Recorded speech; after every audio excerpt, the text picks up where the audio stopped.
Peace. A short but meaningful word.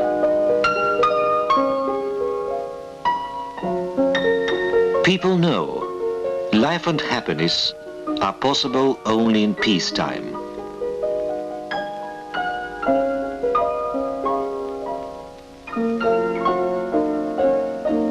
But peace doesn't come by itself. One must fight for peace. For peace on our planet.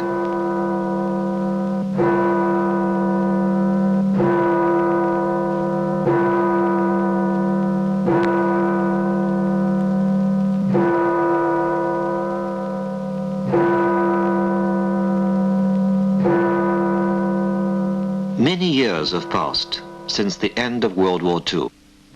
A new generation has come.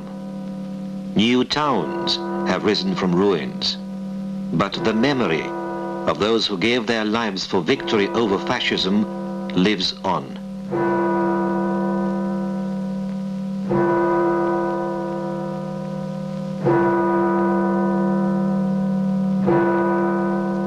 Such monuments can be found in many parts of the world.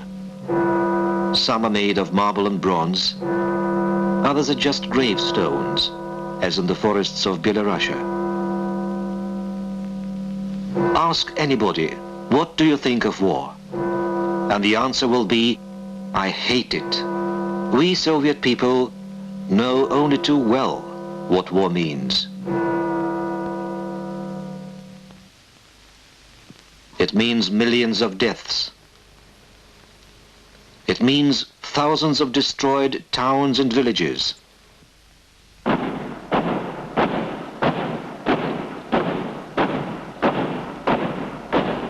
The outcome of World War II, the great patriotic war to us, is common knowledge. The fascist invaders were defeated by the Soviet army by the joint effort of all the Soviet people. But nothing has been forgotten, because 61 countries, 80% of the world's population, were involved in World War II. 110 million people were under arms.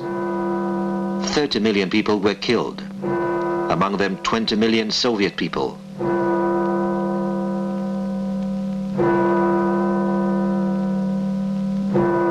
Statistics describe facts in terms of figures.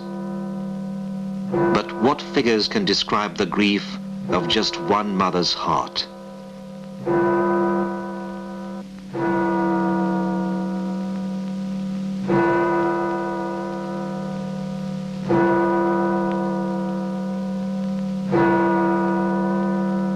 Hiroshima.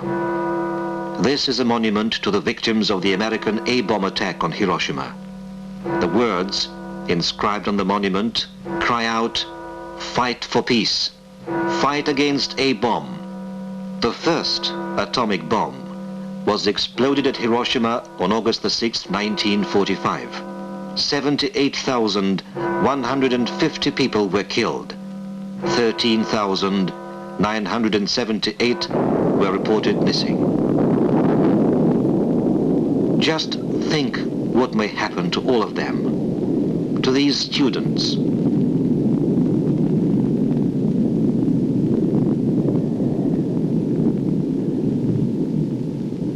to these schoolgirls,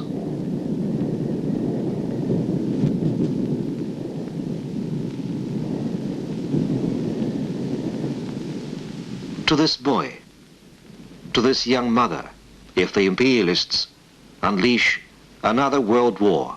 Mind you, today there are bombs of a much greater destructive power. No more Hiroshimas, say the people of the world. No to atomic disaster.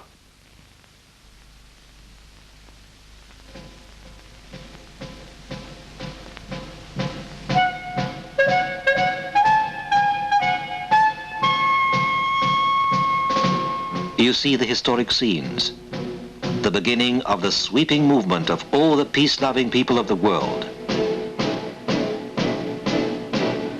The Stockholm Appeal to ban atomic weapons. The Soviet Union and other socialist countries have taken an active part in this great movement. Millions of people, French workers, German students, Polish mothers, collective farmers from the Ukraine and the Caucasus, builders from Siberia, scientists from different countries put their names under the appeal of the World Peace Council.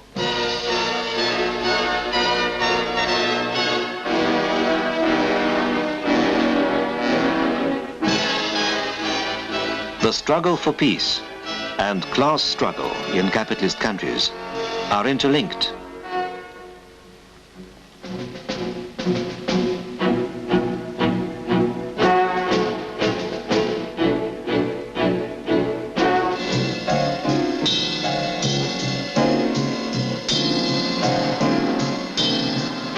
A demonstration can be dispersed.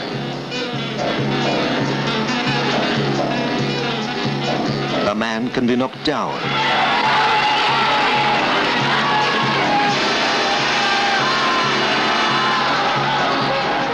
Handcuffed.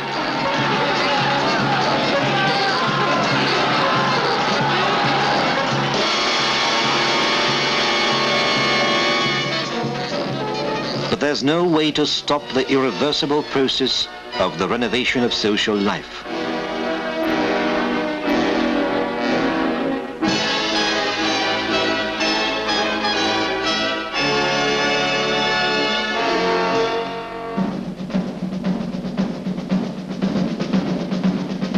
The progressive youth of the world has always been in the front ranks of this struggle. In 1945, the idea of holding youth festivals, the first World Youth Festival, took place in the summer of 1947 in Prague, the capital of Czechoslovakia. There have been many such festivals since then, in Berlin, in Bucharest, in Moscow.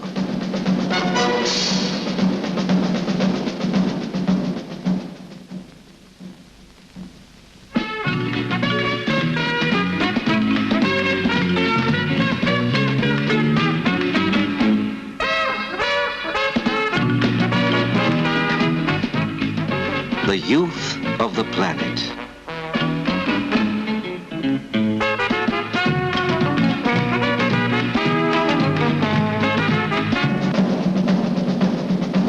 Young delegates from the capitalist countries. They were believed to be a lost generation, unable to fight, but they raised their voices against aggressive wars. These young Americans don't want medals given to them for fighting in the dirty Vietnam War. The ruling class in the capitalist countries would like all of them to be like these, but the progressive young people joined demonstrations of solidarity with peoples fighting against imperialism.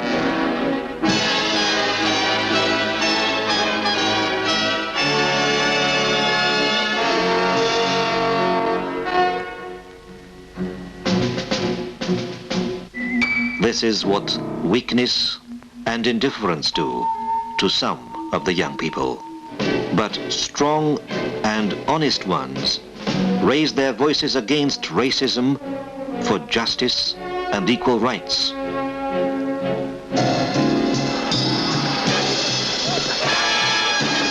And then in comes the policeman's club. These progressive young people are looking to their future with hope. They want peace. They want a better world. They ask, why is it that in the age of space research, in the age of great scientific and technological progress, millions of people in some countries are doing hard manual work?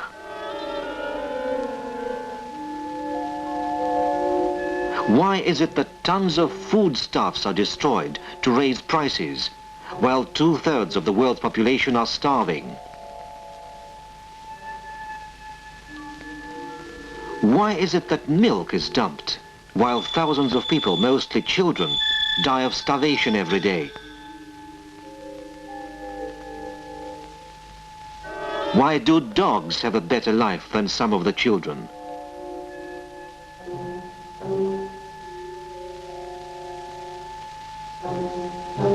Why are living conditions so bad? Why are children unhappy? Maybe in the most developed capitalist countries people are happier.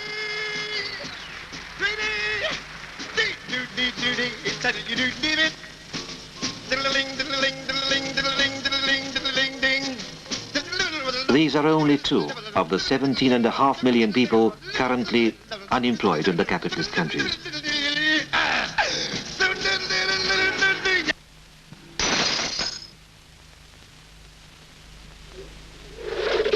Some of them have to earn their living in this humiliating way.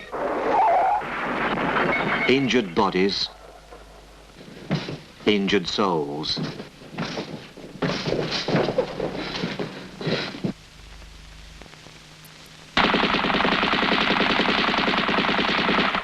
Why does the color of a man's skin matter so much in the capitalist world?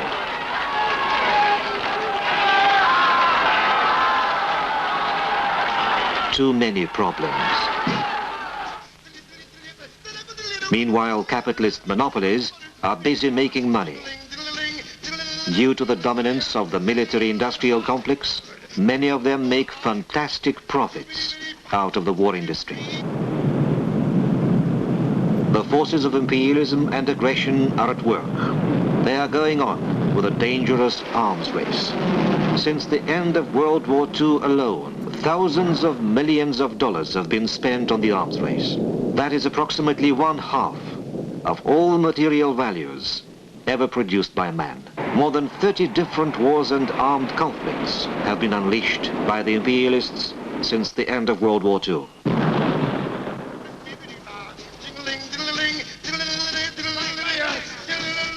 This is how they trample on foreign soil.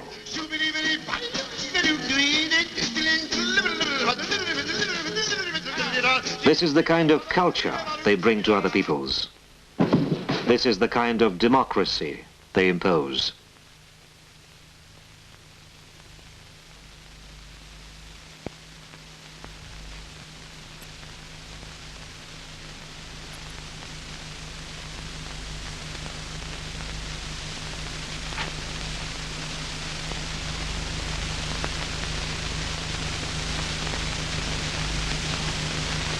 That is why peace fighters on all the continents raise their voices against imperialist aggression, against the arms race.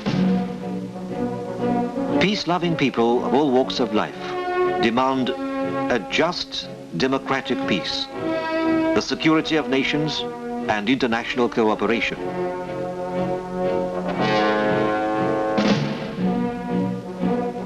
There are different ways to work for peace.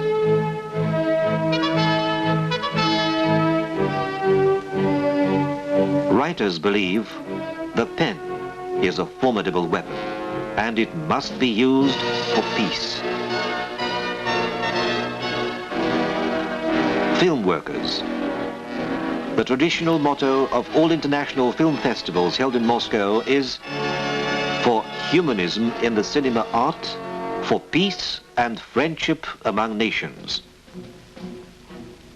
Ever more countries are taking part in these festivals.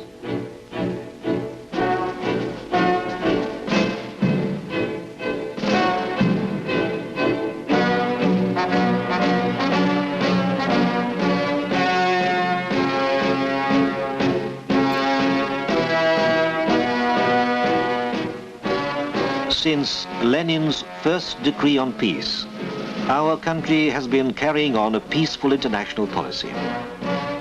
Peace to the nations was one of the main slogans of the October Revolution. Today, too, the government and the Communist Party of the Soviet Union are tirelessly working to achieve relaxation.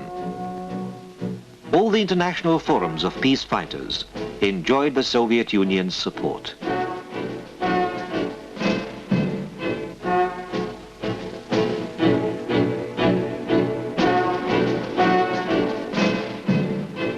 People of different views and classes all over the world cannot but realize the significance of relaxation. Many of those who were against it some time ago now support relaxation. They realize that everyone is bound to gain from relaxation. Understanding and cooperation, achieved here on Earth, resulted in the historic handshake and dialogue in space between the Soviet Union and the United States. The Soyuz Apollo mission was made possible due to the changes in the political climate.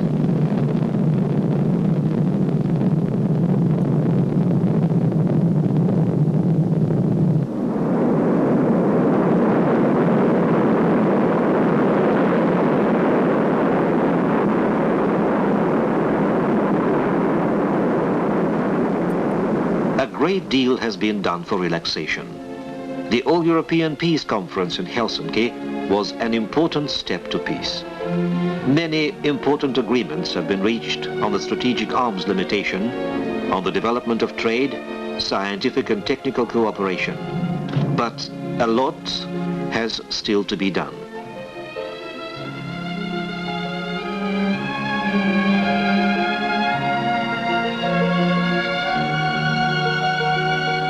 The 25th Party Congress confirmed its adherence to the cause of peace. It advanced a new program of further struggle for peace and international cooperation in all spheres of life.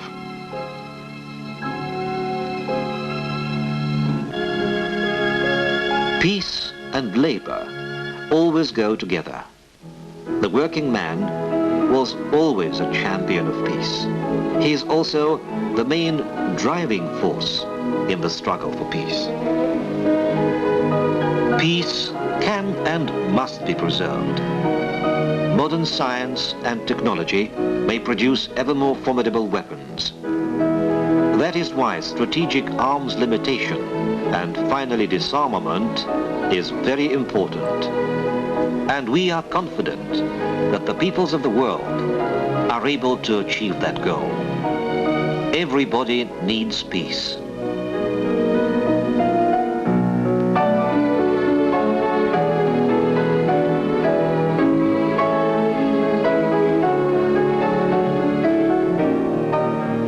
Everybody needs peace.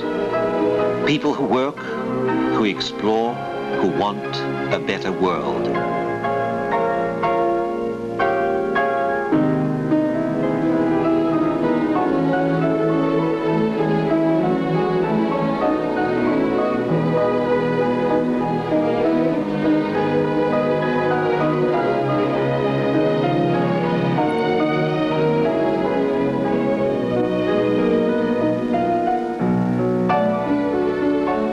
We all share one sky and one planet.